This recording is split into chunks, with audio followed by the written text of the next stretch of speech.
पे।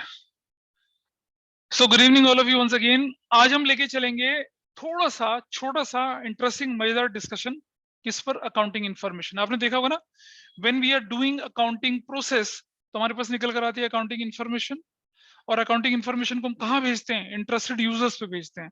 तो क्या होती है अकाउंटिंग इन्फॉर्मेशन, उस पर डिस्कशन करेंगे हम लोग। और क्या होते हैं qualitative aspects of accounting information, उस पर डिस्कशन करेंगे। And who are the users, हमने बोला था ना अकाउंट मतलब एनालिसिस एंड इंटरप्रिटेशन, उसके बाद कम्युनिकेशन। किसका analysis and interpretation? Accounting information का। किसका कम्युनिकेशन? अकाउंटिंग इन्फॉर्मेशन का। किसको? इंटरनल एक्सटर्नल यूजर्स, उस पर हम लोग देख चलेंगे। तो हमारे पास सबसे जरूरी चीज जो आएगी वो क्या आएगी अभी यहाँ पर? Accounting information.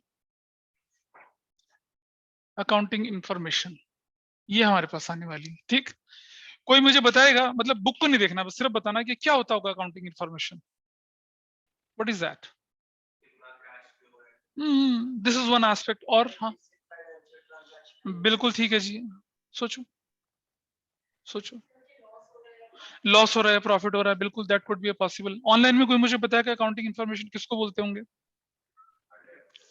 कितना डेट? डेट मतलब हाँ कर्जा है। अरे भाई बहुत चीज बताए। The end result of accounting process is what? Accounting information. सीधी सी बात है। अपनी बुक खोलिए जरा, just open a book, page number 1.10 पर चलिए। पेज नंबर 1.10 पर चलिए। आपकी जो किताब होगी ये वाली 1.10 पेज पर, इस वाली पे।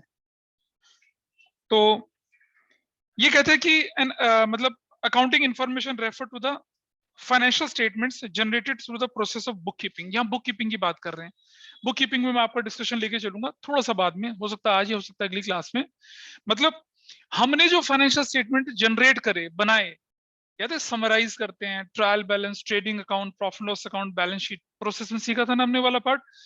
वो जो होते हैं हमारे, उनको हम अकाउंटिंग इन्फॉर्मेशन बोलते हैं। अब समझ में आता है कि अकाउंटिंग इन्फॉर्मेशन के अंदर क्या क्या चीजें आती हैं। अकाउंटिंग इन्फॉर्मेशन के अंदर 3 चीजें आती हैं भाई। सबसे पहले जैसे किसी बच्चे ने बोला था प्रॉफिट एंड लॉस पता लगाना, है ना भाई? हमारा प्रॉफिट कितना, हमारा लॉस कितना, वो पता चलता है।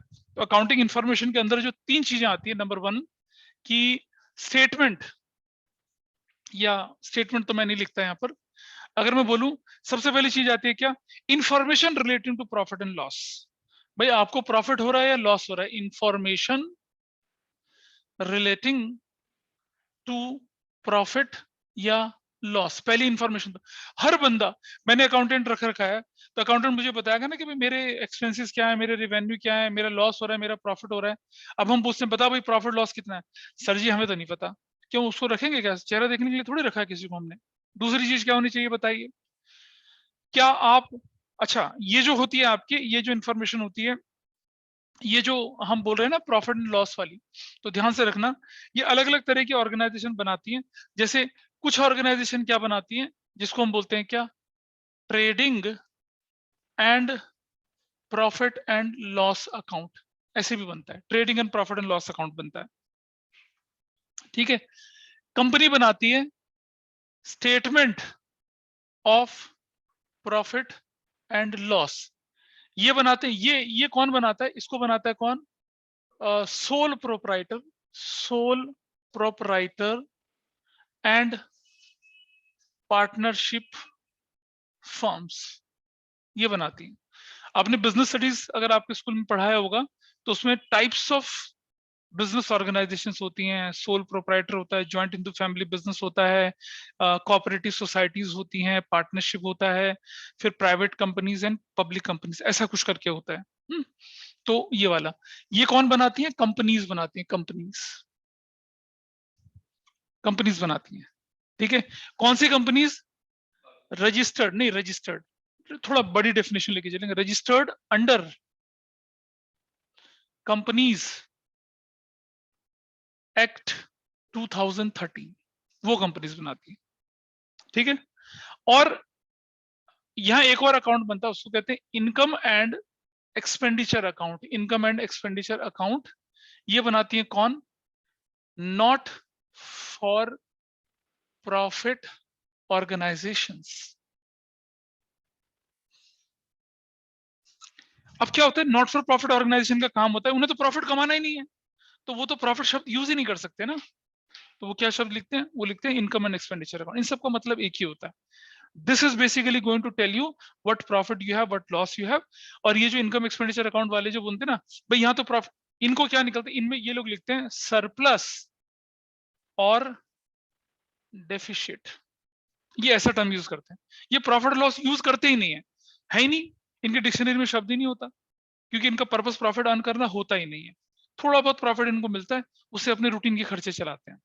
ठीक है, ऐसा करके ये टॉपिक था पहले आपके पास, लेकिन अब ये हट चुका है। और नेट नॉट फॉर प्रॉफिट क्या होता है, ये सिलेबस में नहीं है। तो ये हो गया आपकी इंफॉर्मेशन रिलेटिंग टू प्रॉफिट और लॉस। पार्टनरशिप, सोल प्रोप्राइटरशिप क्या बनाती है, कंपनी क्या बनाती है, और नॉट फॉर प्रॉफिट ऑर्गेनाइजेशन क्या बनाती है, इसका हिसाब किताब हमारे पास हो गया।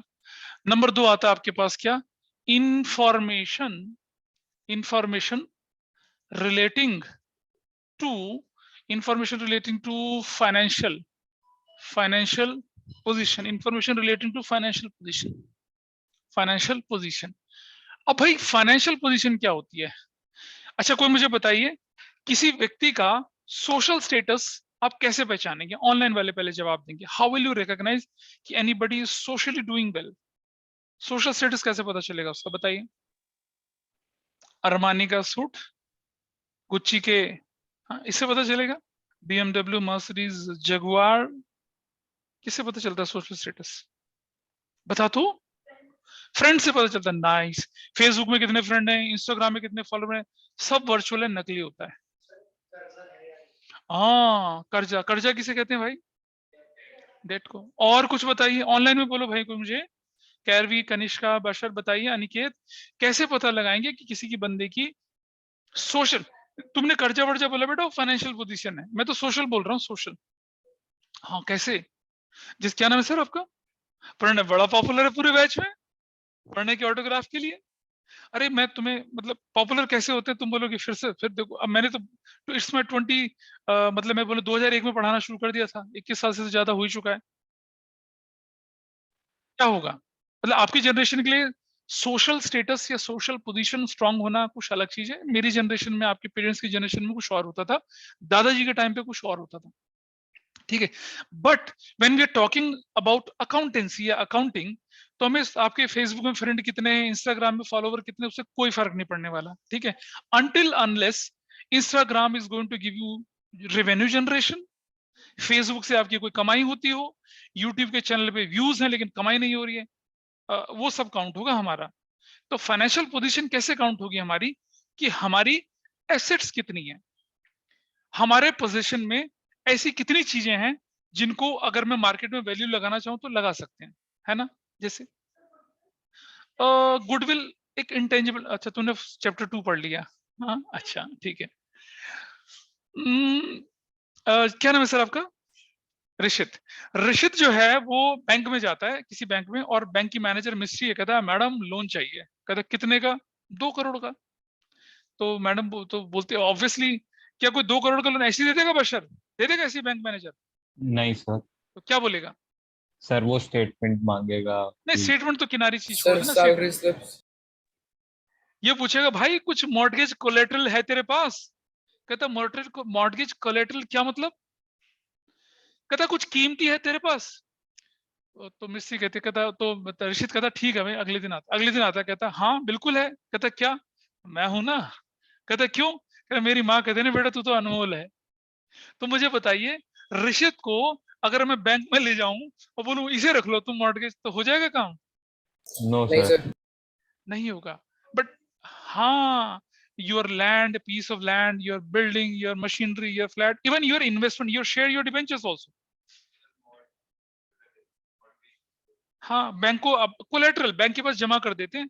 अगर आपने आपने अगर कर्जा नहीं चुका तो बैंक उसका ऑक्शन कर देगा। आपको मालूम है ग्लोबल स्लो डाउन हुआ था 2008 में, आईटी बबल मतलब रियल एस्टेट बबल बस्ट हुआ था, कहां पर? यूएस में, और पूरे वर्ल्ड में मंदी आ गई थी, आईटी सेक्टर तो डूब गया था। ठीक है जी, ग्लोबल क्राइसिस थे 2008 में, बहुत सारे होते हैं। इंडिया बच गया, यूएस के बैंक डूब गए, बड़े से बड़े बैंक डूब गए यूएस के, इंडियन बैंक्स बचे रह गए। जानते हैं क्या रीजन है? ना ना ना सुनो, यूएस बैंक्स जो होते हैं वो आपको कर्जा जो होता है ना ऑलमोस्ट बहुत नेग्लिजिबल रेट ऑफ इंटरेस्ट पर देते हैं, क्योंकि वहां क्या होता है, लोग बैंक में पैसा जमा कराता ही नहीं है, वो तो सब इन्वेस्ट करते हैं, शेयर मार्केट वगैरह फाइनेंशियल मार्केट में इन्वेस्ट करते हैं, वहां से पैसा कमाते हैं।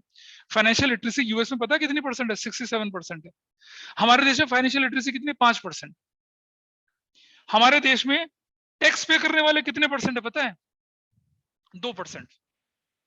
यूएस में टैक्स पे करने वाले कितने? Around 57%।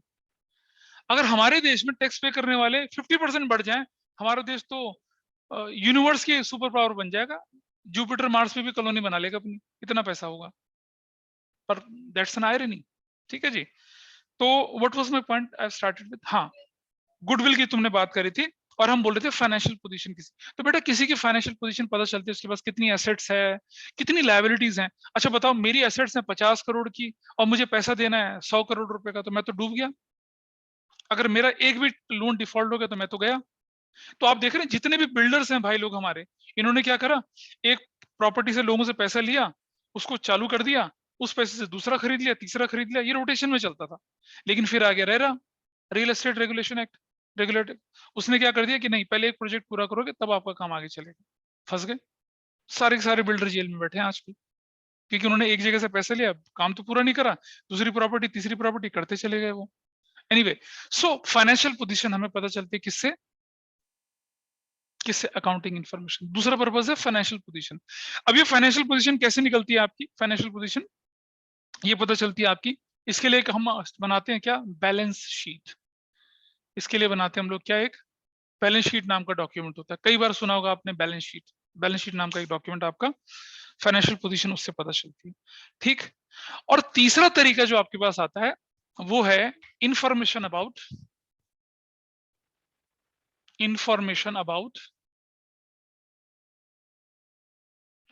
Cash flow. Information about किसका? कैश फ्लो, कि आपकी फॉर्म में पैसा कितना आ रहा है, कितना जा रहा है। सोचो, आपने सुना है cafe coffee day? Cafe coffee day का नाम सुना होगा ना? उसके मालिक जो थे उन्होंने करीब करीब 2 साल पहले सुसाइड करा था। नहीं, नहीं मालूम होगा, पता है ना क्यों करा था सुसाइड? बताइए।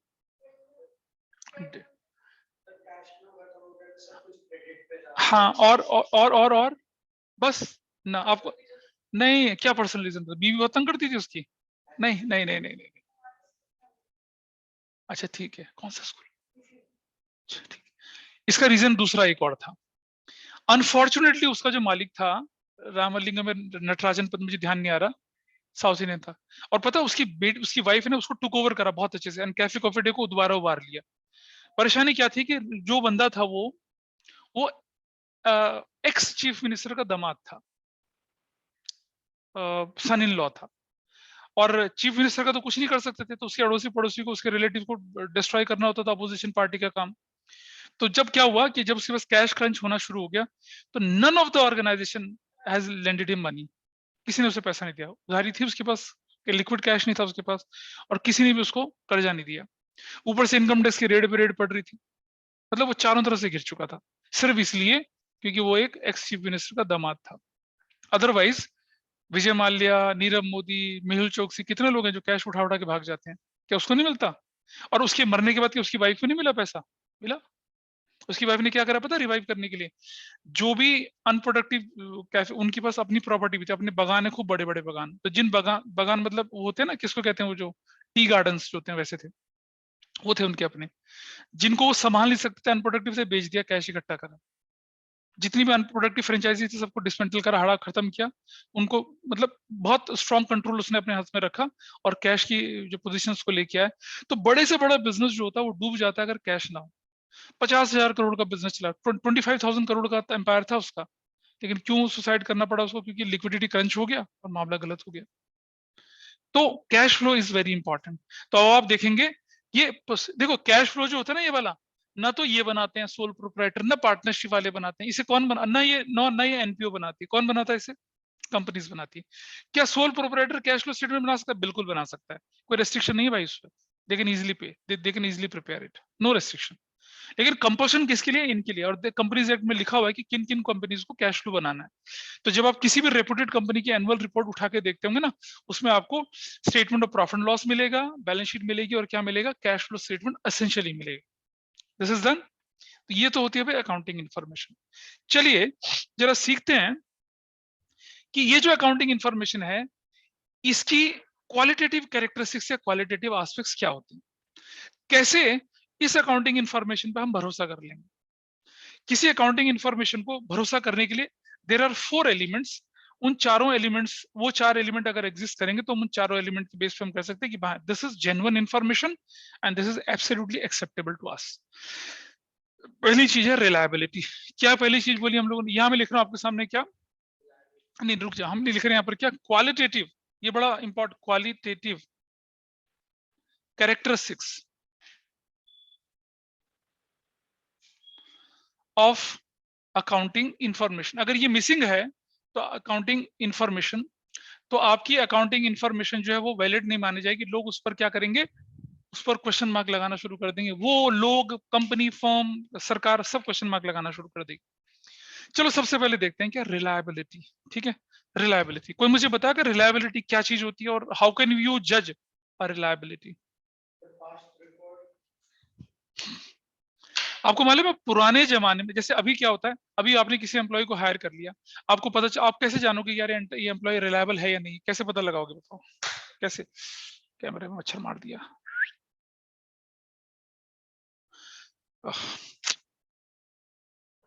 सॉरी, अरे यार मेरे पास कुछ है नहीं साफ करने के लिए, सूख जाएगा बताइए कैसे, हाउ विल यू जज a reliability of a person. You are hiring a person, आपने एक नया एम्प्लॉय हायर कर लिया, कैसे उसकी रिलायबिलिटी जज करेंगे, रेज्यूमे से रिलायबिलिटी। अभी तुम्हें पता है, सुनो मैं एक एग्जांपल देता हूँ।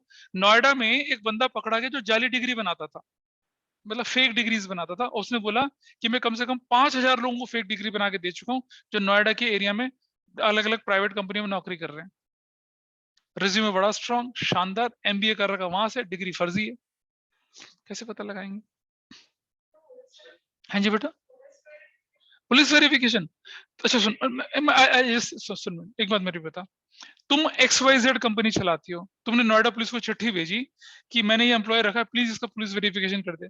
थानेदार पता क्या कहा, अब मालूम है, लिटरली ऐसा बोलेगा, तो और कोई काम ना है मुंह पे, ऐसा बोलेगा वो। No, they are not bound to do that. Sir उस अरे कॉलेज से क्रॉस चेक करेंगे? हाँ, there is a possibility of that, उस कॉलेज से क्रॉस चेक करेंगे, लेकिन मैं बताता हूँ कैसे होता है, कैसे आपके डॉक्यूमेंट वेरीफाई होते हैं। ठीक है, जनरली आपके डॉक्यूमेंट वेरीफाई कौन करते हैं, आपके डॉक्यूमेंट किसी रिकॉग्नाइज यूनिवर्सिटी से होते हैं। ठीक है, मान लो मेरी कोई गवर्नमेंट सर्विस लगने वाली है, तो मेरा क्या होता है कि सीबीएसई को बकायदा मेरा जो रिक्रूटर होता है सरकारी नौकरी में होता है, प्राइवेट में तो कोई वेरिफिकेशन नहीं होते, वो डिग्री वीरी देखते हैं, खत्म, डिग्री भी नहीं देखते हैं कई बार तो। बट गवर्नमेंट, आपने देखो ना, पासपोर्ट के वेरिफिकेशन होते हैं, पुलिस वाले आते हैं, बकायदा फॉर्म लेके आते हैं, आपके सारे कार्ड वार्ड देखते हैं, आपके घर का वगैरह सब चेक करते हैं, then they issue passport to you, वो वेरिफिकेशन होता है। ठीक है, प्राइवेट में ऐसा वेरिफिकेशन नहीं होता। और वेरिफिकेशन का तरीका ये होता है कि आपकी जितनी भी डिग्री है, मान लो ग्रेजुएशन, पोस्ट ग्रेजुएशन, पीएचडी वेडी सब, और अलग अलग यूनिवर्सिटी से हैं, तो जो भी आपका रिक्रूटर, मान लो आप इंडियन रेवेन्यू सर्विस में सेलेक्ट हो गए, या आईएएस बन गए, या मान लो आप इंडियन पुलिस सर्विस में चले गए, तो before the appointment letters to be given to you, हर जगह इंडिविजुअल लेटर भेजा जाता है। सीबीएसई को मिनिस्ट्री ऑफ होम अफेयर्स की तरफ से चिट्ठी जाएगी, दिल्ली यूनिवर्सिटी को जाएगी, चरण सिंह यूनिवर्सिटी को जाएगी, मतलब जहां जहां से आपने कर उनको जाएगा, ऑफिशियल लेटर जाता है बकायदा, वो लेटर वहां रिसीव होता है, वहां आपकी डिग्री वगैरह वेरीफाई होती है, फिर लिखा आता है कि इट इज एब्सोल्युटली करेक्ट, और तब जाता है। लेकिन पुलिस जो होती है वो नहीं करती वेरीफाई। और हाँ, सरकारी नौकरी वाले का पुलिस वेरिफिकेशन भी होता है, तब जाके रखा है। तो गवर्नमेंट जॉब में घुसना बड़ा मुश्किल होता है, बट एक बार चले गए तो निकलना उतना ही ज्यादा मुश्किल होता है। लेकिन अब तो रेजिम बदल गया, अब तो परफॉर्मेंस बेस्ड होने लग गई चीजें। तो रिलायबल कैसे बोलेंगे हम किसी को, ये तो बताओ, that is my question. Online में हम किताब पढ़ लीजिए, अब तो लिख रहा है। देखिए, आपने बचपन में कहानी पढ़ी थी ना, भेड़िया आया, है ना। तो जब वो एक बार बोलता तो पूरे गांव वाले मार कर चलो चलो पीटते मारते आ जाते, दूसरी बार में भी आते, तीसरी बार, चौथी बार में, जब अगली बार भेड़िया सच्ची में आता तो क्या होता है, कोई नहीं आता। क्यों? The person is not reliable now, they thought झूठा मक्कार आदमी है, रिलायबल नहीं है ना। तो रिलायबिलिटी कैसे आती है, अगर आपकी इंफॉर्मेशन वेरीफाइबल हो, आपने जो भी अकाउंटिंग इंफॉर्मेशन दिया था उसमें वेरीफाई कर पाए। कैसे रिलायबल होगी भाई बताइए, अगर ये क्या होगी, वेरीफाइबल हो, मैं इसे वेरीफाई कर पाऊं। मैंने अपने मैनेजर को यहाँ से जयपुर भेजा बाय एयर, जा भैया मीटिंग अटेंड करके आ। ठीक है जी, मैनेजर जयपुर, और उसको मैंने बोला किसी 5 स्टार होटल में जाना और वहां ठहरना, क्योंकि कॉन्फ्रेंस वहीं पर थी। ठीक है जी, बड़ी इंपॉर्टेंट मीटिंग थी, मुझे करोड़ों रुपए का क्या मिला था, कॉन्ट्रैक्ट मिलने वाला था। वो चला गया यहाँ से बस में, वहां जाके किसी सरकारी लॉज में रुक गया, और वापस आके हमें बोलता है कि सर मेरा तो 35,000 का खर्चा हुआ है। तो आपने कहा ले ले भाई, हो गया, चलो दे दिया उसको खर्चा। उसके बाद ऑडिट होता है, सीए ने अकाउंट्स का ऑडिट करा, उसने बोला 35,000 कहाँ के, कह रहा भाई मैनेजर साहब जयपुर गए थे बाय एयर, 5 स्टार होटल में रुके थे, 35,000 खर्चा हो गया। अच्छा जी, कहता भैया बिल रसीद लाओ जरा, कहाँ है। अब क्या होगा बताओ, अब पकड़े गए, उनकी सैलरी से पैसा निकलेगा और डांट अलग खाइए, हो सकता है नौकरी से भी निकाल दें, है ना, ऐसा करके। तो अगर वेरीफाइबल है, अगर वो वाकई जाता तो टिकट तो होती है, देखा होगा ना, है ना, फ्लाइट की टिकट्स होती हैं। होटल वाले जब आप चेकआउट करते हैं तो आपको एक बड़ा अच्छा A4 साइज का पेपर में लिख के देते ना, सारे चार्जेस वगैरह, थैंक्स एंड विजिट अगेन करके लिख देते हैं। ठीक है, ऐसा करके होता है, तो वेरीफाइबल होना चाहिए। ठीक, उसके बाद क्या होना चाहिए, फ्री फ्रॉम बायस। बायस क्या होते हैं, फ्री फ्रॉम बायस। बायस जैसे मैं बोलूँ क्या, जैसे मान लो मेरी क्लास में एक बच्चा आता है और वो शुरू में 2-3 दिन शरारत करता है, फिर मैं बताऊँ यार ये तो बच्चा निकम्मा है, it means I am biased. वो कितने भी बढ़िया नंबर लिया है, कितने भी अच्छा स्कोर कर लिया, लेकिन मैंने फर्स्ट इंप्रेशन लास्ट इंप्रेशन बना लिया, तू बैठ यार, तू तो निकम्मा ही है। This is business. तो accounting in, sorry I am pointing you but it is not there, I am pointing out all the 5 fingers. तो इसका मतलब ये हुआ कि अगर हम पर्सनल बायस होते हैं ना, जैसे कुछ लोग कहते हैं कि यार साउथ इंडियन यार चालाक होते हैं, ऐसा बोलते हैं, it is his personal bias. How can I से कि anybody from north India, south India, east west part जो चालाक होते हैं, नहीं ना। तो बायसनेस क्या होती है, एक हमारा अपना प्रेजुडाइज्ड होता है कि भाई हम किसी चीज को कैसा मान लें। तो बायसनेस नहीं होनी चाहिए, और क्या नहीं होना चाहिए, कोई भी, and free from material error. Material error मतलब जो आप अकाउंटिंग वगैरह लिख रहे हैं उसमें एरर वेरर नहीं होनी चाहिए, मतलब टोटलिंग की गलती नहीं होनी चाहिए, मल्टीप्लिकेशन की गलती, इस तरह की चीजें आपकी नहीं होनी चाहिए, तब हम बोलेंगे फ्री फ्रॉम, तब हम बोलेंगे उसको क्या है, रिलायबल। करेक्ट जी। अच्छा, अब आती है बात, is it okay, free from material error, material error से फ्री होना चाहिए। अब एक बड़ी इंटरेस्टिंग चीज आती है, रेलेवेंस। रेलेवेंस की बात करते हैं, देखिए जरा, और आप समझेंगे एक एग्जांपल से कि व्हाट इज रेलेवेंस। रेलेवेंस, चलो कोई बताए मुझे जरा, रेलेवेंसी क्या होती है। बहुत मुश्किल है पता है इसे एक्सप्लेन करना। हाँ, यूजफुलनेस, यूजफुलनेस, और बताइए और क्या होता होगा, relevancy in a normal term. ओ हो गया, किताब में लिखा हो गया, हो गया, और बताइए कुछ। फिटिंग, ओ फिटिंग द, चलो I will give an example. ये सबसे पॉपुलर बंदा स्कूल का मान लिया जाए, मैंने बोल दिया, क्या नाम सर आपका, रिकॉर्डिंग में जा रहा है, प्रणय, ठीक है। और इनकी एक सहेली है, बचपन की सहेली, साथ साथ बड़े हुए, ठीक है, और साथ साथ बड़े हुए जो हुए, सहेली के एक दद्दू थे, दद्दू। जब भी ये सहेली के घर जाते थे, दद्दू इनको चॉकलेट टॉफी खिलाते थे और बहुत खुश होते थे, कहता आ बेटा प्रणय, तो आप चेस वेस खेलते थे, दद्दू इज वेरी हैप्पी। अच्छा, एक दिन सहेली बहुत उदास, और उसका फोन वोन जब भी बात करता है वो रो रही होती है, उदास होती है, and as a thorough gentleman वो कहता है कि क्या हो गया तुझे, क्यों रो रही है, कहता दद्दू is no more. Oh my God, किसका फोन है यार ये, हाँ साइलेंट मोड पे रखे, दद्दू इज नो मोर, हाँ दद्दू चले गए, हाँ कब हुआ ये, सुबह सुबह हुआ। अब प्रणय भाई साहब क्या करते हैं, ये एक चटक पीली पैंट पहनते हैं, उस पर एक बेल्ट बढ़िया वाली, जिसपे वो स्केलेटन बना रहता है फैंटम वाला वो, और 2 बंदूकें यहाँ डाल रखी होती है बड़ी काउबॉय स्टाइल की, रेड शर्ट पहनते हैं, ऊपर एक हेड पहनते हैं, गले में एक बहुत मोटी सैनिक चिन्ह करता कूल, ठीक है, और वो होते हैं ना हाथों में ऐसे झालर झालर निकल रहे होते हैं, ऐसे पहन रखे होते हैं, और वो जूते होते हैं ना, जूते जिसके आगे चाकू लगा था, खट करके चाकू निकलने वाला, और जब चलता तो खट खट की आवाज चलती है।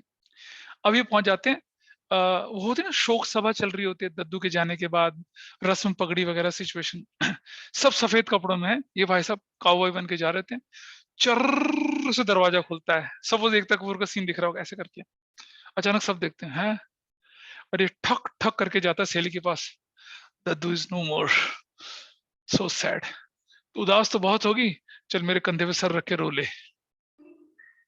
बता। अरे तू हंस क्यों रहे हो यार, व्हाट्स रॉन्ग इन दिस? नहीं नहीं, जो भी पढ़ेगा, गाइस टेल मी, अनिकेत, बशर, कैरवी या कनिष्का, बताइए क्या गलत क्या है इसमें यार? भाई क्या वो काउबॉय स्टाइल की बंदूकें लेके जाकर और फिर आने के बाद कहता है ठाए ठाए ठाए आई एम हियर। सर वो उस सिचुएशन के लिए बहुत रेलेवेंट नहीं लग रही थी उसकी ड्रेस। ओ, और एनीबडी एल्स ऑफलाइन, क्या गड़बड़ है भाई इसमें? लड़का सजीला सुंदर गबरू छपड़ा जवान, जगह नहीं थी तो क्या करना चाहिए था? शमशान में जो दद्दू की चिता लगी थी, फायर पर ढाई ढाई करके आग लगानी चाहिए थी। हाँ, नहीं था ना अप्रोप्रिएट। सफेद कुर्ते पजामे में आता तो शायद उसके कंधे पे सर रख के रो लेती। अब तो इसे रुलाएंगे सब लोग, धड़ धड़ के चित्र पढ़ने, दफाओ यहाँ से नालायक, क्या कर क्या है? अबे तो क्या मतलब एक के साथ चार के साथ और फ्री ऑफर दे रहे हैं क्या? नहीं ना, ऐसा नहीं करेंगे। I hope you understood relevancy. Relevancy का मतलब होता है कि as per the situation required. तो यहाँ अकाउंटिंग इंफॉर्मेशन जो होनी चाहिए वो रेलेवेंट होनी चाहिए सिचुएशन के हिसाब से, और वो रेलेवेंसी तब भी मानी जाएगी जब वो यूजफुल भी हो। ठीक है, अब इन्होंने पहन लिए उस तरह के चटक पटक कपड़े पहन लिए और चले गए वहां पर, तो रेलेवेंट उस ओकेशन के हिसाब से वो रेलेवेंट नहीं था। यूज होना ना होना दैट्स अ डिफरेंट सिचुएशन। तो जब हम रेलेवेंसी की बात करते हैं तो किताब ने सिर्फ एक यूजफुलनेस की बात करी है, but that should be appropriate to the required situation. मैं अपने अकाउंटेंट से बोलता हूँ कि भाई मुझे ये बता कि मेरी सेल्स में कितना इंक्रीज और डिक्रीज हुआ, वो मुझे प्रॉफिट एंड लॉस उठा के दे रहा है। मैं बोल रहा हूँ मुझे रेवेन्यू कितना इंक्रीज हुआ वो बता, कहता सर हमारा प्रॉफिट 20% जम कर गया। तो मेरी उसकी मेरी मेरी क्वेरी तो जेन्युइन थी, पर क्या उसका रिस्पॉन्स रिलेवेंट था मेरे लिए? नहीं। हमने पूछा ये बताओ हमारी एसेट्स कितनी है, कह रहा सर एसेट्स तो बहुत है लेकिन लायबिलिटी ज्यादा बढ़ रही है। अरे लायबिलिटी मत बता मुझे, मुझे ये बता मेरी एसेट्स कितनी है। वो आंसर नहीं दे रहा। तो कई बार टीचर ने बोलते ना ask only relevant questions. What relevant? Relevant to that particular class, that particular topic. तो रेलेवेंसी के लिए यहाँ पर क्या यूज कर रहे हैं ये? रेलेवेंसी कब होगी?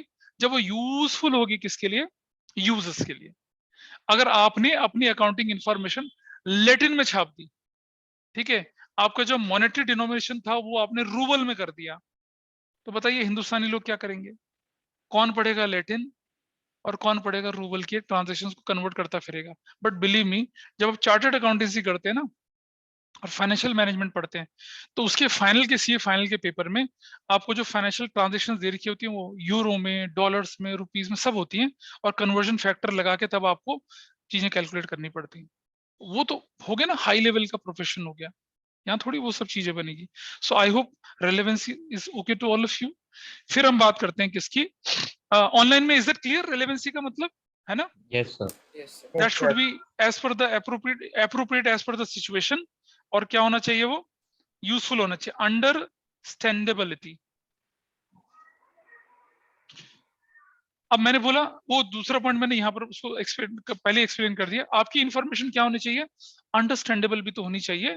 पता चला आप मैनेजर को दे रहे हैं, मैनेजर समझ नहीं पा रहा, मैनेजर समझ गया तो मालिक नहीं समझ पा रहे हैं। अच्छा आपको पता है, एक मैं बताता हूँ एक बड़ा, हाँ, it is a real story which is relating to the Noida. अब देखिए जरा, जो कई बार के मालिक लोग कैसे होते हैं, एक बहुत अच्छा खासा नामी बिल्डर जो है, काफी बड़ा, मतलब उसका काफी नाम था, मुझे ध्यान नहीं आ रहा उसका क्या नाम था। इट इज अ स्टोरी, मतलब किसी ने मुझे 7-8 साल पहले बताई थी। तब तो ये रियल एस्टेट नोएडा में खूब जूम जूम कर रहा था, मोदी गवर्नमेंट से पहले। वो बंदा पता क्या करता था, उसके ऑफिस में अगर कोई जाता था, तो जैसे हम लोग ऑफिस में जाते हैं ना किसी के लिए, बंदा सामने बैठा होता अपनी चेयर पे, उसका पियोन आता है पानी वानी पूछता है, उसका ऑफिस जैसा होता था। पहले तो ऑफिस में झुक के जाना पड़ता था ऐसे, उसने केबिन ऐसा बना रखा था। फिर जैसे बाबा लोग होते हैं ना, उनका ऊपर ऊपर सिंहासन बैठा रहता है और लोग नीचे प्रजा की तरह, उस तरह से उसका ऑफिस सिस्टम हुआ करता था वहां पर।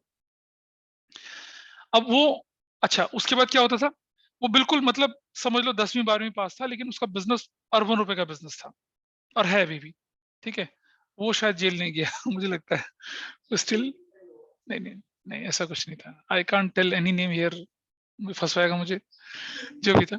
तो क्या हुआ कि अब उसके साथ ना एक पढ़ा लिखा चतुर बंदा, उसका जो पीए असिस्टेंट टाइप का होता, जो भी इंफॉर्मेशन जो भी था, हाँ भी पता क्या था।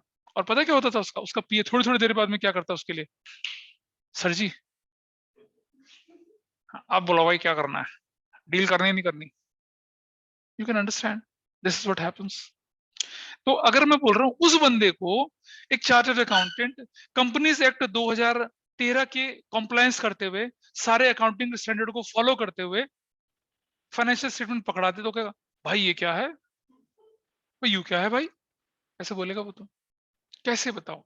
तो आपकी अकाउंटिंग इंफॉर्मेशन अंडरस्टैंडेबल होनी चाहिए, at least people who are going to use them, उनके लिए अंडरस्टैंडेबल होनी चाहिए।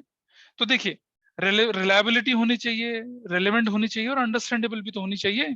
पता चला आपका सिर्फ फाइनेंस मैनेजर पढ़ पा रहा है उसको, आपके जो जूनियर मैनेजर है, क्लर्क है, उन्हें समझ ही नहीं आ रही वो रिपोर्ट, क्या करोगे आप? कैसी अकाउंटिंग इंफॉर्मेशन दोगे आप? भाई आपकी ऑर्गेनाइजेशन के लोगों को तो समझ आनी चाहिए वो, who are going to work upon for improvement. तो ये आपके लिए क्या है, अंडरस्टैंडेबिलिटी होनी चाहिए, ठीक है। और दूसरी चीज, दूसरी क्या, चौथी चीज है कंपेरेबिलिटी। आपने अकाउंटिंग इंफॉर्मेशन बना ली 1 साल के लिए, 2 साल के लिए, 3 साल के लिए, 4 साल के लिए, हर साल आपने अलग अलग मेथड फॉलो कर लिए, तो कैसे पता लगाओगे यार कि आपने तरक्की करी है या आप डाउन गए हो? कैसे पता लगाता है बताइए? कि सीमेंट इंडस्ट्री ग्रो कर रही है, आईटी इंडस्ट्री ग्रो कर रही है, ऑटोमोबाइल इंडस्ट्री डाउन जा रही है, कैसे पता चलता है बताओ? मार्केट कैसे? हाँ नहीं बेटा, मार्केट वो शेयर मार्केट वाली मार्केट नहीं। हाँ। हाँ मतलब मार्केट में व्हीकल कितने बिक रहे हैं उस सेक्टर, हाँ उस सेक्टर की, हाँ पिछले साल के साथ कंपैरिजन ना। तो ये तो हो गया इंडस्ट्री का कंपैरिजन। आप इंडस्ट्री के एक प्लेयर हो, आप सीमेंट एसीसी बनानी, एसीसी सीमेंट कंपनी हो आप, तो आपकी इंडस्ट्री जो ग्रो कर रही है, लेकिन आपकी शेयर, आपकी आपकी सेल जो पिछले साल कुछ थी, इस साल कुछ थी, इस साल कुछ थी, हर साल आपने अलग अलग अकाउंटिंग मेथड लगाए, कैसे कंपैरिजन करोगे आप? अपने आप को कैसे जस्टिफाई कर पाओगे कि मैं ग्रो कर रहा हूँ, डाउन जा रहा हूँ? बेटा समझना, बाकी company Indian accounting standard follow कर रही है, आप कर रहे हो आप कर रहे हो मैक्सिकन अकाउंटिंग स्टैंडर्ड। तो नहीं होती ना बेटा बेसिक चीजें सेम। बेसिक चीजें तब सेम होती है जब आप international financial reporting standard follow करते हैं। जैसे अमेरिका का अमेरिकन स्टैंडर्ड्स हैं, इंडिया के इंडियन स्टैंडर्ड हैं, मैक्सिको के, ब्राजील के, सबके अपने अपने स्टैंडर्ड्स हैं, लेकिन इन सब लोगों ने मिलकर इंटरनेशनल फाइनेंशियल रिपोर्टिंग स्टैंडर्ड बनाए हैं। तो जिस कंपनी के ऑफिस वर्ल्ड के 12-13 कंट्री में, 50-100-150 कंट्रीज में होते हैं, वो लोग फिर वो दो तरह से बुक्स ऑफ अकाउंट्स बनाते हैं। एक जिस कंट्री में जहां लॉ ऑफ द लैंड है उसको फॉलो करते हुए बनाते हैं, और एक इंटरनेशनल फाइनेंशियल रिपोर्टिंग स्टैंडर्ड वैसा बनाते हैं ऐसा। क्योंकि देख आप जैसे मान लो कोका कोला इनकॉर्पोरेशन है, यूएस की कंपनी है, हिंदुस्तान कोका कोला होते, कोका कोला इंडिया कर दिया उसको नाम है ना, पेप्सी को इंडिया लिमिटेड कर दिया, ऐसा है। पर ग्लोबल कंपनी से वो, तो मान लो इंडिया में अगर वो ऑपरेट करे तो इंडिया में टैक्स देना पड़ेगा उसको, और अपनी अर्निंग्स वो यूएस भेजेंगी, तो यूएस वाले भी टैक्स लेंगे नहीं लेंगे वो उनकी कहानी है, पेरेंट कंट्री तो वही है।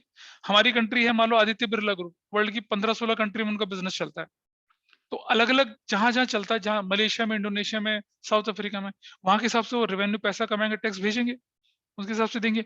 और क्योंकि वो रजिस्टर्ड हिंदुस्तान में है, तो इंडियन कंपनीज एक्ट 2013 के हिसाब से उनको कंसोलिडेटेड बुक्स ऑफ अकाउंट्स भी बनानी पड़ेंगी।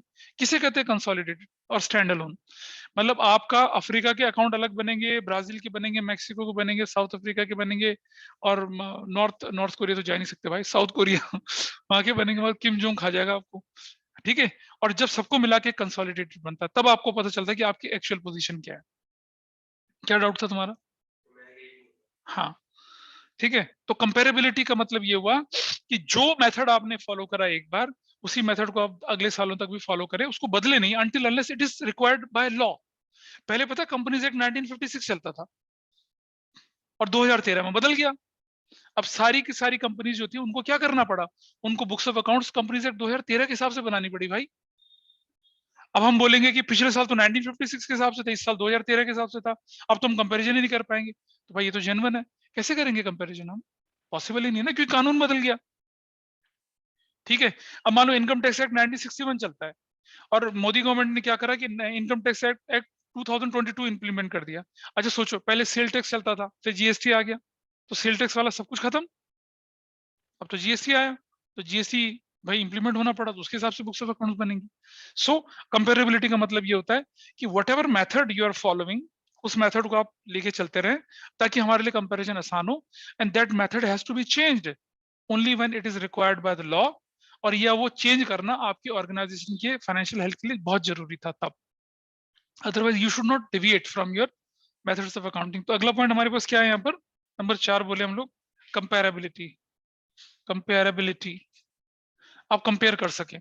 ये 4 चीजें जब आपकी अकाउंटिंग इंफॉर्मेशन में होंगी तब आप बोल पाएंगे क्या, कि आपकी अकाउंटिंग इंफॉर्मेशन की क्वालिटेटिव कैरेक्टरिस्टिक्स हैं और आपकी अकाउंटिंग इंफॉर्मेशन अच्छी है, अडॉप्ट करने लायक है, और आप क्या कर सकते हैं, उस पर रिलाई कर सकते हैं। सो online, is that okay with everybody in online, जो मैंने बोला आपको सारी चीजें, yes अकाउंटिंग sir, इंफॉर्मेशन के कंटेंट क्या होते हैं, क्वालिटेटिव कैरेक्टरिस्टिक्स क्या होती हैं। भाई कहीं एग्जाम में ना वो explain the following qualitative characteristics of accounting, उसमें लिख दिया relevance with the help of example. तो रेलेवेंसी में वो काउबॉय वाला एग्जांपल मत दे देना वहां पर, पता चला कि प्रणय काउबॉय बन के चला गया, ऐसा नहीं। We obviously we have to stick to the bookish language. ये तो मैं जस्ट थोड़ा सा इंटरेस्टिंग बनाने के लिए मैंने ऐसा बोल दिया, है ना। चलो चलते हैं अब किस पर, यूजर्स पर। मेरी अकाउंटिंग इंफॉर्मेशन की सबसे ज्यादा जरूरत किसको है, नहीं यूजर्स को नहीं, पर कौन से यूजर्स, कौन यूजर्स किसको बोलेंगे हम लोग, कौन होंगे अकाउंटिंग इंफॉर्मेशन के यूजर्स। बुक्स में दे रखा है बहुत आराम से, देखिए भाई, एक होते हैं घर वाले, इंटरनल, और एक होते हैं कौन, एक्सटर्नल। एक्सटर्नल, एक घर वाले और एक बाहर वाले, ठीक है। ठीक है, चलें। आपने निरूलास की आइसक्रीम वगैरह के बारे में सुना होगा शायद, है ना। ज्ञानीज की कुल्फी भी सुनी होंगी आप लोगों ने। एक रोशन, करोल बाग में रोशन कुल्फी वाला भी है, ठीक है। लाजपत नगर में कोई बंदा छोले कुलचे बेचता है एक पेड़ के पीछे सेंट्रल पार्क में, वहां देखे होंगे। मतलब दिल्ली में there are so many places where good street food is available and they are very popular.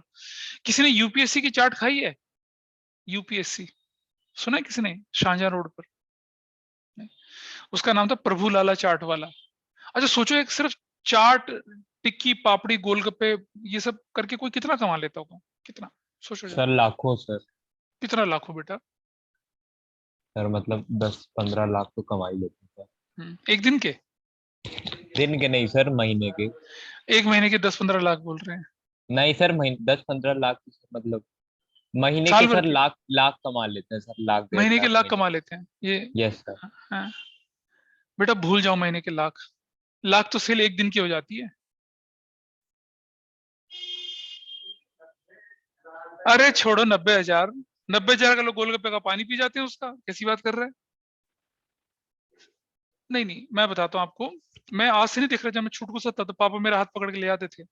We used to stay in Safdarjung Enclave, और वहां से पापा पैदल पैदल लेके चलते थे, चलो इंडिया गेट चलते हैं, वो चलते हैं। I was the only child on that point of time, मेरे बाकी सिबलिंग्स नहीं हुए थे, and I used to live alone with my father, my बाकी लोग गांव रहते थे। तो पापा कभी मुझे इंडिया गेट ले आते थे, कभी जू ले आते थे, कभी ये पे। फिर एक बार मेरे पापा ने बोला कि चल बेटा देख तुझे चाट खिलाता हूँ, प्रभु लाला की चाट। मैंने कहा वो क्या होता है पापा, बहुत छोटा सा बच्चा मैं, एक दो गोलगप्पे भी नहीं खाए गए मुझसे। तो ऐसा नहीं है कि हमें लगता है कि अच्छा चलो ठीक है, तुम्हें लगता होगा ना कुछ भी, आई जस्ट टेल, नॉनवेज तो खाते होंगे ना बहुत सारे लोग, है ना, नॉनवेज खाते होंगे। दिल्ली में सफदरजंग एन्क्लेव में एक कमल ढाबा करके है, शायद कमल है, मुझे नाम ध्यान नहीं आ रहा उसका। हाँ, there is a cinema hall, Kamal cinema hall. Kamal cinema hall था, वो बंद हो चुका है। उसके पीछे एक मार्केट है, मार्केट में राजेंद्र द ढाबा, राजेंद्र करके, सुना है राजेंद्र वाले का, कभी शाम के टाइम जाके देखा है। ऐसा लग रहा है जैसे कि नॉनवेज फ्री में बट रहा होगा, इतने बड़े बड़े कढ़ाई, ऐसा लग रहा है कि नॉनवेज के हम हेवन में पहुंच गए, बहुत मतलब। क्या क्या वो 1 लाख कमा रहा है एक दिन के, पूरी मार्केट खरीद ली उसने, पता है। एक छोटी सी कढ़ाई में पहले वो जैसे होते हैं ना स्ट्रीट फूड वाले बैठ के, चिकन का कबाब, चिकन टंगड़ियां तला करता था वो, पड़ोस का रेस्टोरेंट ले लिया, बेसमेंट ले लिया, इधर उसके मटन बिकता है, उधर उसका चिकन बिकता है, पीछे भाई साहब वो भी है, सब कुछ है वहां पर, पूरी मार्केट ले रखी है उसने। पड़ोस में एक बेकरी वाला है, उसके पड़ोस में 2-3 पान वाले बैठते हैं, और उधर पार्किंग में पूरे टिकट लगा के पार्किंग चलती है, जबरदस्त, पूरी मार्केट कब्जा ली उसने। कितना होती होगी भाई एक दिन की सेल उसकी, 90,000 रुपए। अबे कुछ नहीं है, 5 लाख, बहुत ज्यादा, बियॉन्ड योर इमेजिनेशन, इतना कमाते हैं भाई वो लोग, इतना कमाते हैं। तो मतलब हम सोच रहे हैं कि भाई व्हाट वाज माय पॉइंट, हम बात करें यूजर्स की, अकाउंटिंग इंफॉर्मेशन यूजर्स की, ठीक है। तो सबसे पहले हम लेके चलते हैं यूजर्स में इंटरनल आ गए, इंटरनल कौन, घर वाले। अच्छा ये बता, राजेंद्र वाला जो अपने क्यों क्यों इतना पॉपुलर, स्वाद है ना भाई, क्रिस्पी होते हैं उसके, केएफसी से ज्यादा क्रिस्पी होते हैं, अलग तरह का स्वाद होता है। जब मैं नॉन वेजिटेरियन था तब मैं खूब खाता था वहां जाके, अब तो मैंने छोड़ छाड़ दिया सब कुछ, लेकिन I have tested that, it was wonderful. तो क्या होता है इधर कि इंटरनल में हमारे पास वो लोग आएंगे जिसको हम क्या बोलते हैं, जो अपने हैं।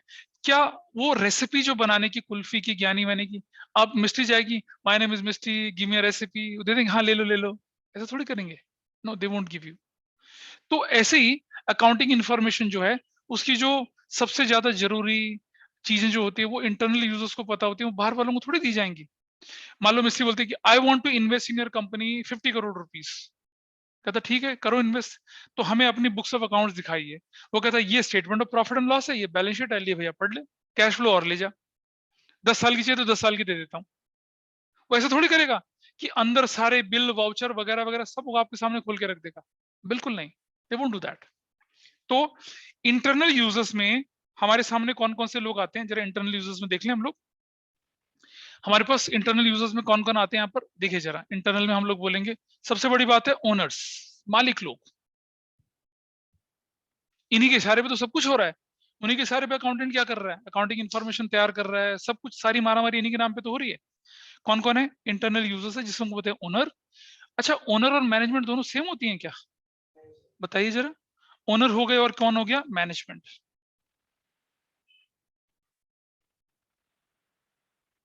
क्या फर्क होता है रे ओनर और मैनेजमेंट में, बताइए जरा, हाँ बोलो। शायद नहीं, हाँ क्या, कैसे अलग है, यूर इन विच स्कूल, ठीक है जी, तो बताइए कैसे अलग अलग है।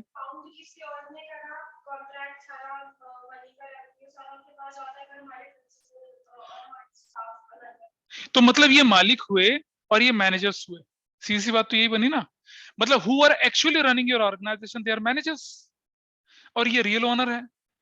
तो इनको मिलती है सैलरी और इनको क्या मिलता है, profit, correct, got it. They have invested the money and they have invested their time, ठीक है। चलो एक कंपनी के स्ट्रक्चर में सोचते हैं, सबसे ऊपर पोजीशन क्या होती है, अबे ओनर को क्या बोलते हैं, सीईओ। हाँ सुनो सुनो सुनो, बिल्कुल सही बात है। अगर मैं कंपनी के स्ट्रक्चर में लेके चलूं, अभी आपका मिसकंसेप्शन दूर होगा। एक कंपनी के केस में मैं बोलता हूँ, ठीक है, कंपनी है, कंपनी के केस में मुझे बताइए कि ओनर किसको कहेंगे और मैनेजर किसको कहेंगे, ओनर कौन होगा कंपनी के केस में और मैनेजमेंट क्या होगी।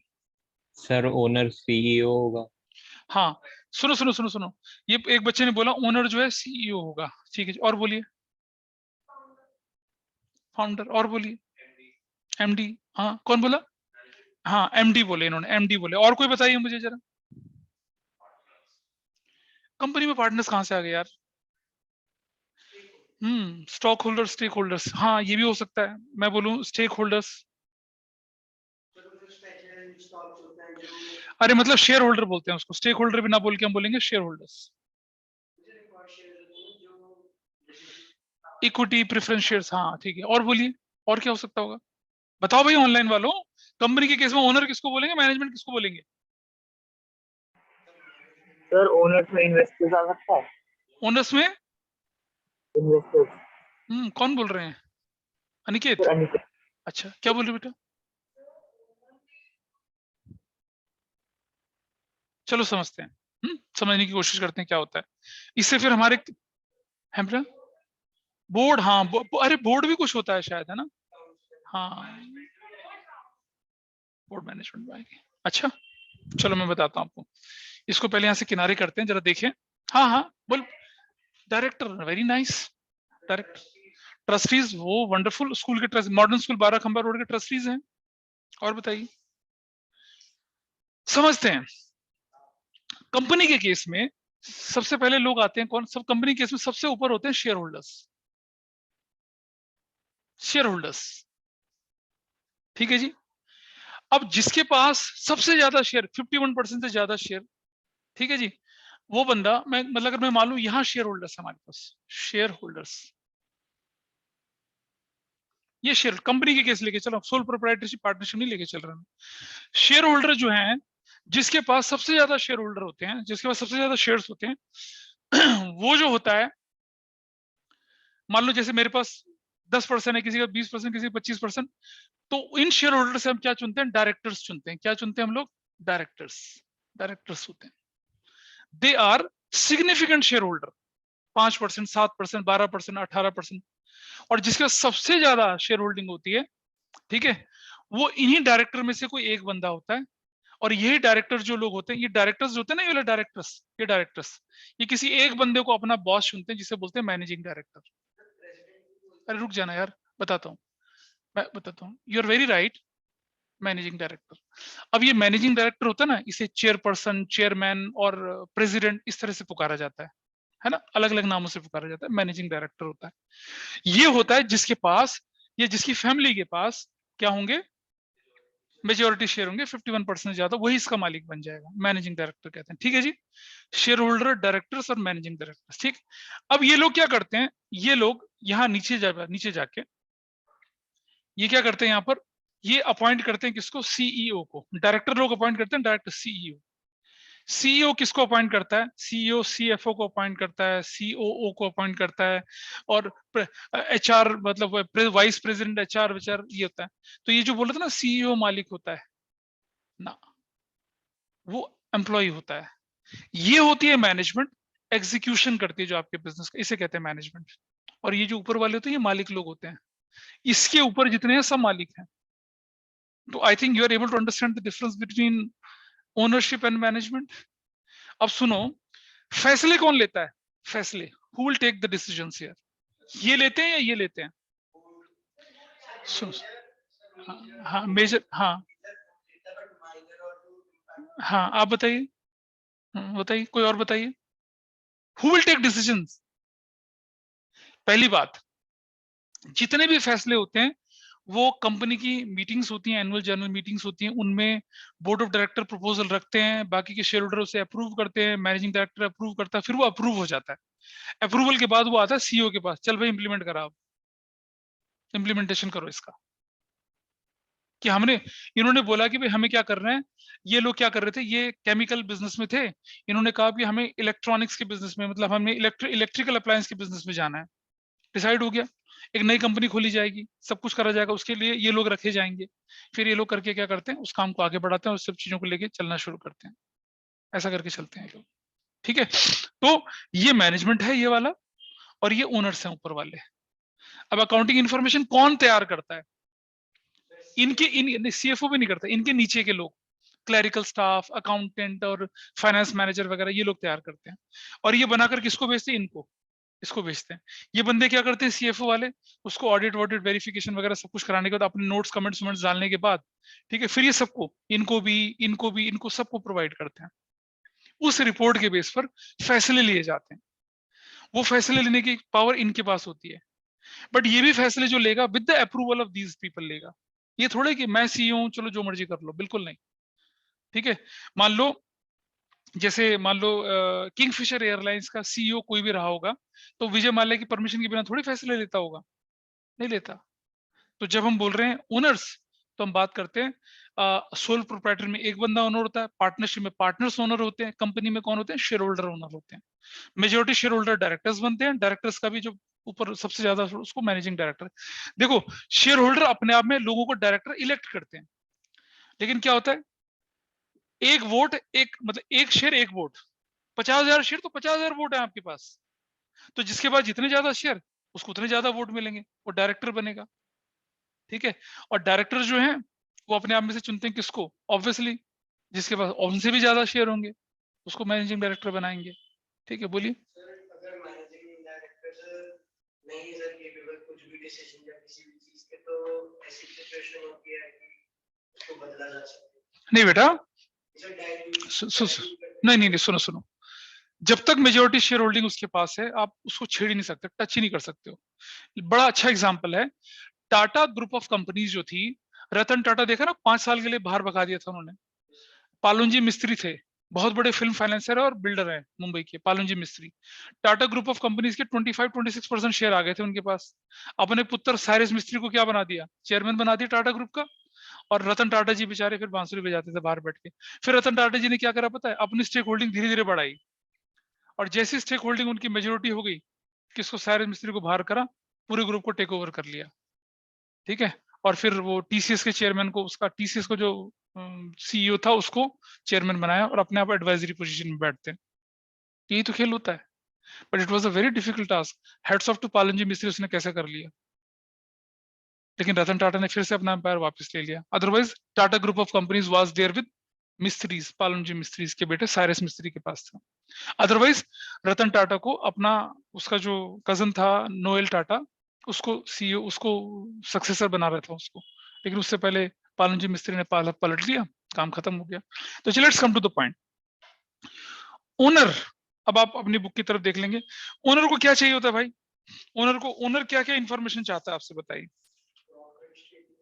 कि भाई हमें प्रॉफिट क्या है, हमारा पैसा। देखो, एक मालिक को क्या चाहिए बिजनेस में, पहली बात मेरा पैसा सेफ रहे, एवरीबॉडीज ओके, सिक्योर रहे। दूसरा, मेरा रिटर्न बराबर आता रहे। ठीक है, और तीसरा, मेरा पैसा ग्रो करे। तीन चीजें चाहिए होती है ना उसको। ठीक है, तो उसे इन सब चीजों को जानने के लिए कि मेरा पैसा बढ़ रहा है नहीं बढ़ रहा, फाइनेंशियल पोजीशन चाहिए होती है, मुझे रिटर्न मिलेंगे नहीं मिलेंगे, स्टेटमेंट ऑफ प्रॉफिट लॉस चाहिए होते हैं। तो ओनर को क्यों चाहिए होती है अकाउंटिंग इन्फॉर्मेशन, डिसीजन मेकिंग के लिए। एक, स्टेटमेंट ऑफ प्रॉफिट मतलब प्रॉफिट एंड लॉस लगाने के लिए, दूसरा पता लगाने के लिए, तीसरा फाइनेंशियल पोजीशन पता लगाने के लिए, और तीसरा क्या, डिसीजन लेने के लिए। अब आप मान लो हेवल्स के मालिक हैं, आपको लग रहा है कि भाई हेवल्स जो है ना राजस्थान में अच्छा नहीं कर रहा है, तो या तो मैं क्या करूं, राजस्थान वाली यूनिट को बंद कर दूं, या वहां पर और पैसा लगाऊं और मैन पावर लगाऊं और उसको आगे बढ़ाऊं। ये फैसला कौन लेगा, सीईओ थोड़ी लेगा। कौन डिसाइड करेगा, मालिक डिसाइड करेंगे। ठीक है, हेवल्स की फुल फॉर्म थी, हेवल्स के मालिक जो असल में थे हवेली राम थे, उनके नाम पे हेवल्स बना है, नहीं पता। हाँ हवेली, हाँ actually it was Haveli Ram, he started the business is a tiny organisation. फिर ये जो हवेली, हेवल्स के असली जो अब मालिक बने, इन्होंने क्या करा कि उसको टेक ओवर किया उनसे, और उसको आगे तक बढ़ाया। तो हेवल्स दिखने में कितना अंग्रेजी नाम लगता है ना, था हवेली राम। ठीक है, and and and you know there is, मुझे याद आ गया तो मैं बताता हूँ, देयर वाज अ बैंक जिसका नाम था देना बैंक। देना बैंक सुना था किसी ने, देना बैंक। ये एक्चुअली पता है क्या, दो लोगों के नाम को मिला के बना है। एक का नाम था देवकरण, एक का नाम था नानकर्णी। तो इसका नाम था देवकरण नानकर्णी बैंकिंग कंपनी लिमिटेड, देना, ऐसा। रणबैक्सी, RAN रन, और रणवीर, और एक बख्श कुछ कैसा करके था, इन दोनों के नाम पे मिला के रैनबैक्सी बना है। यानी कि वो तो बड़ी इंटरेस्टिंग स्टोरी, हम बात बात डिस्कस करते रहेंगे। बोलना कुछ, तो चलिए क्या लिखा हमने, कि ओनर को जो चाहिए उसे चाहिए क्या, मिनिमम रिस्क और मैक्सिमम रिवॉर्ड चाहिए। तो उसकी जो उससे अकाउंटिंग इन्फॉर्मेशन किस काम आती है उसके, ठीक है, उसको ये जानने के काम आती है कि किसने उसने प्रॉफिट लॉस कमाया नहीं कमाया, उसको ये जानने के काम आती है कि उसका फाइनेंशियल पोजीशन क्या है, और उसको डिसीजन मेकिंग में हेल्प करती है। ठीक है, देखिए जब भी इसका जवाब मिले तो आपको ये देखना है कि भाई उसका पैसा सेफ रहना चाहिए, उसका रिटर्न सेफ होना चाहिए, उसकी कैपिटल अप्रिशिएट होनी चाहिए। तीन चीजों का ध्यान रखना है हमें। और कैसे पता चलेगा अकाउंटिंग इन्फॉर्मेशन से, स्टेटमेंट ऑफ प्रॉफिट से पता चलेगा प्रॉफिट लॉस कमाया, फाइनेंशियल पोजीशन से पता चलेगा कितना साउंड स्ट्रांग है, और डिसीजन लेना है उसको। प्रॉफिट स्टेटमेंट देखेगा वो, यार राजस्थान में प्रॉफिट नहीं हो रहा, गुजरात में बढ़िया चल रहा है, उत्तर प्रदेश ठीक ठाक है, दिल्ली में मामला गड़बड़ है, तो फैसले लेगा ना उसके हिसाब से। वरना मुझे कोई भविष्यवाणी थोड़ी करेगा, इंद्र सपने में आके बोलेगा पुत्र राजस्थान में पैसा लगा, नहीं होगा ना ऐसा। So decision making, management, whatever decision owner takes उसको इंप्लीमेंट कौन कराता है, मैनेजमेंट कराती है। इन्हें क्यों चाहिए होता है, इनकी भी वही है। ये अकाउंटिंग डिसाइड करने के लिए कि भाई हम अपने प्रोडक्ट का सेल्स प्राइस क्या करें। देखो भाई, अगर मान लो मेरे प्रोडक्ट की डिमांड मार्केट में भयंकर हो रही है, लोग लाइन लगा लगा के खरीद रहे हैं, तो मैं क्या करूंगा, क्या करूंगा। एक बड़ी अच्छी सी मैं आपको कहानी बताता हूँ। एक है, एक आपने देखा होगा रेडबुल, रेडबुल नाम सुना, रेडबुल वाला। क्या करते हैं रेडबुल वाले, इनकी फार्मूला 1 भी है, एक वो जिसको पी के पंख निकल आते हैं, ऐड देखा होगा ना आप लोगों ने। क्या चीज, क्या कौन सा ड्रिंक बनाते हैं लोग, एनर्जी ड्रिंक बनाते हैं, लेकिन वो थोड़ा सा कैफीन वैफीन उस तरह का होता है वो। एक मेरा बच्चा था, वो बिना रेडबुल के तो काम ही नहीं चलता था उसका, मॉडर्न 12 खंबा का था वो, और बैग वैग में सब लेके आता था। मैं कहा तू बाहर पी के आया कर, क्यों, तू पढ़ाई लिखाई करते समय सब करता है, मतलब एडिक्टेड हो गया था उस चीज का। वैसे मैं बताऊं तो क्या था कि इन्होंने क्या करा कि शुरू में जब प्रोडक्ट लिया कोई पीता नहीं था, कुछ करता नहीं था, ये क्या करते थे, जैसे रेस्टोरेंट में चले गए थे, खाली केन में वैसे ही रख देते थे, थोड़ा सा डस्टबिन भर देते थे थोड़ा केन से। आदमी को क्यूरियोसिटी होती थी, यार इतना डस्टबिन भरा हुआ, इतना क्या क्या पिया होगा किसी ने केन में, जाके मांग लेता था, लाओ भाई। एक बार, दो बार, तीन बार पिएगा तो आदत हो जाएगी भाई। इस तरह से चलते थे। There lots of other examples in intelligent marketing. तो मैनेजमेंट अकाउंटिंग इन्फॉर्मेशन कंपेयर करता है अपने आप को कि बाकी लोग इंडस्ट्री में कैसा कर रहे हैं। अपनी बैलेंस शीट उठाएगा, सामने वाले की उठाएगा, वो तो अवेलेबल होती है नेट पे। अपना स्टेटमेंट ऑफ प्रॉफिट लॉस उठाएगा, उसका उठाएगा। और सुनिए, जब हम अकाउंटिंग स्टैंडर्ड फॉलो करते हैं ना कंपनीज एक्ट 2013 के हिसाब से, तो पता क्या होता है, A company B company, balance sheet के एक ही कंपोनेंट सेम होता है, पता है। अगर हम कंपनीज एक्ट 2013 का शेड्यूल 6 फॉलो करते हैं, शेड्यूल 3 फॉलो करते हैं, तो आपको कंपनी की एक एक हेडिंग, एसेट्स की हेडिंग भी एक सेम रखनी पड़ती है, स्टेटमेंट ऑफ प्रॉफिट भी सेम रखनी पड़ती है। It is very similar, but figure बदली होती है। जे मतलब अपोलो टायर और जेके टायर आप ऐसे रख सकते हो सामने सामने, और इजीली पता लगा सकते हो। ऑपरेटिंग एक्सपेंसेस ये हैं, रेवेन्यू ये है, ये टैक्स का रेट ये, everything you can easily find out. तो पहली इंफॉर्मेशन क्या बोली कि आपको अपने कॉस्ट कंट्रोल करना है, सेल्स प्राइस वगैरह रखना है। दूसरा, आपको जानना है कि आपकी परफॉर्मेंस सिमिलर इंडस्ट्री के लोगों के साथ कैसी है, वो जानना है। And again they also have to take decisions. अगर ये फैसले, देखिए भाई, क्या फैसला सीएफओ लेगा, या फैसला अकाउंटेंट लेगा, क्लर्क लेगा, फाइनेंस मैनेजर लेगा, कौन लेगा फैसला? ठीक है, ये लेगा। एक और मजेदार चीज बताता हूँ, फैसले कैसे इंपॉर्टेंट और कैसे खराब होते हैं, सुनना, बड़ी इंटरेस्टिंग चीज है। एक जमाना था जब नोकिया के फोन जबरदस्त, सुना होगा, देखा भी होगा शायद तुम लोगों ने, नहीं तुम छोटे छोटे बच्चे थे तब। नोकिया के फोन जैसे आजकल आते हैं ना, इसके एप्पल के फोन आ रहे होते हैं, या सैमसंग के बड़े हाई एंड 1.5 लाख के 80, उस तरह की मार्केट एक बार नोकिया की हुआ करती थी। तो जब मार्केट नोकिया की हुआ करती थी, माइक्रोसॉफ्ट ने ऑफर करा नोकिया को कि भाई आजा खरीद लेते हैं तुझे। डील थी करीब करीब 57,000 60,000 50,000 प्लस करोड़ की डील थी, बहुत जबरदस्त थी डील। अब नोकिया तो अपना टशन में था, नहीं अब हम ऐसे कैसे बेच देंगे अपने आप को, ठीक है जी, समय बदलता है। फिर क्या करा माइक्रोसॉफ्ट ने, अपने एक एम्प्लॉय को प्रमोशन, अपने एम्प्लॉय को बोला कि निकाल दिया, मतलब समझ लो। उस एम्प्लॉय ने एज ए ज्वाइन कर, माइक्रोसॉफ्ट में एम्प्लॉय था, और मान लो सीईओ था, चीफ ऑपरेटिंग ऑफिसर था, तो अगली पोजीशन तो सीईओ की मिलेगी उसको। He joined Nokia as a CEO, ठीक है जी, कॉर्पोरेट स्ट्रेटेजी थी माइक्रोसॉफ्ट की। अब जब सीईओ यहाँ पर आ गया, बहुत सारे, क्यों टेक्निकल बंदा होता है, जैसे सुंदर पिचाई है, मान लो सत्या नडेला है, भाई ये तो डिसाइड करते हैं सारी चीजों को। आपने देखा होगा कोई भी नया प्रोजेक्ट आता होगा, सुंदर पिचाई कॉन्फ्रेंस में जवाब दे रहा होता है, सत्या नडेला बोल रहा होता है, they are the official spokesperson. क्या किया इस बंदे ने, नोकिया वाले ने, नोकिया उस समय टाइम चल रहा था, आप अपने आप को एंड्रॉयड वर्जन पे लेके आओ। देयर वाज अ टाइम जब सैमसंग जन्म ले रहा था, और एंड्रॉयड पे अपना रिसर्च करके काम आगे बढ़ा रहा था। तो नोकिया के सीईओ को बाकी मैनेजर्स वगैरह ने बोला, बाकी टेक्निकल हेड वगैरह ने बोला कि सर एंड्रॉयड पे चल पड़ते हैं, अच्छा रहेगा फ्यूचर। नो, बिल्कुल नहीं, मना, सीईओ साफ मना कर दिया, सीईओ ने नहीं जाना। उसका नतीजा क्या निकला, Android is very customer friendly, user friendly है ना, और वो स्क्रीन घुमाना उमाना, वो बड़े बड़े, it was a good experience. Nokia में होता ही नहीं था कुछ ऐसा। धीरे धीरे नोकिया बाहर हो गया। अब जब नोकिया 2-3 साल में डाउन हो गया, मार्केट खराब हो गई, प्रोडक्ट वगैरह खराब हो गए, आपने देखा ना माइक्रोमैक्स वगैरह, वो ये लावा माइक्रोमैक्स कितने चलते थे हमारे देश में, ये सब इन्होंने, चाहे सैमसंग ने नहीं बेटा, इसने एमआई रेडमी वगैरह ने बर्बाद कर दिया, ठीक है जी। उसके बाद क्या हुआ, जब वो नोकिया धीरे धीरे डाउन होने लग गया, देन माइक्रोसॉफ्ट अगेन ऑफर्ड, खरीद ले बेटा तुझे, आजा। उसने कहा हाँ खरीद लो पापा। 16,000 करोड़ सिर्फ, 16,000 करोड़, पहले कितना था, 50,000 करोड़, ठीक है। आप देख रहे हैं, आपकी बिजनेस की दिशा कौन तय करता है, ये करता है। ये तो भाई अनपढ़ भी होते हैं लोग कुछ, लेकिन ये जो होते हैं, ये हाईली एजुकेटेड क्वालिफाइड लोग होते हैं, ये करते हैं बिजनेस, आपके बिजनेस को यहाँ से यहाँ तक पहुंचा देते हैं। बहुत एग्जाम्पल ऐसे हैं भाई। फिर बंदा फिर माइक्रोसॉफ्ट में आ गया, कौन, नोकिया का सीईओ। अब उसको अपने हिसाब से चला रहा है, लेकिन अब अभी तक नोकिया ब्रांड ऊपर नहीं आ पाया है, दे आर स्ट्रगलिंग हार्ड। हाँ, ऐसे एक ब्लैकबेरी हुआ करता था, सब कॉर्पोरेट स्ट्रेटेजी के हिसाब से हिसाब किताब बराबर हो जाता है उनका, ठीक है। विजय माल्या ने कम बुरे काम करे, विजय माल्या के साथ कॉम्पिटिटर बेवरेजेस वाले होते थे सारे के सबको बर्बाद करा उसने अच्छे से। उसको पोंटी चड्डा ने सबक सिखाया था एक बार, कभी बाद में बताऊंगा। Let's come to the point. तो ओनर क्या चाहिए, मैनेजमेंट क्या चाहिए, पता चला ये होते हैं इंटरनल। ठीक है, अच्छा कुछ बुक्स में आपको पता है क्या दिखेगा, इंटरनल यूजर में ओनर भी दिखेगा, मैनेजर भी दिखेगा और एम्प्लॉइज भी दिखेंगे। एम्प्लॉइज, मैनेजमेंट की बात कर रहा हूँ मैं, टॉप लेवल मैनेजमेंट। एम्प्लॉय की बात कर रहा हूँ, वर्कर, उनको भी इंटरनल बोला जाता है। लेकिन आपकी किताब ने क्या कर रखा है, ये वर्कर एंड एम्प्लॉइज को एक्सटर्नल में डाल दिया। ठीक है, आज से कुछ साल पहले तक जो एडिशंस थे उसमें क्या कर रखा था, उसने इंटरनली बोला करता था। अगर आप किसी दूसरे ऑथर की बुक देखेंगे ना बेटा, जैसे डीक्यू के लिए किसी और की देखेंगे, उसमें अभी ओनर, मैनेजमेंट और एम्प्लॉइज जो है इंटरनल की कैटेगरी में डालते हैं। तो इंटरनल लोग ये होते हैं जिनका डायरेक्ट एक्सेस होता है आपकी बुक्स ऑफ अकाउंट्स पे। इन्होंने क्यों करा ऐसा भाई, एक वर्कर जो होता है उसका डायरेक्ट एक्सेस थोड़ी है आपकी सीक्रेट इन्फॉर्मेशन पे, सिर्फ मैनेजर्स और किसको, ओनर्स को है, वो भी सीनियर ऑफिसर्स को। तो ओनर हुए, मैनेजमेंट हुए, इनको इंटरनल की कैटेगरी में डालेंगे।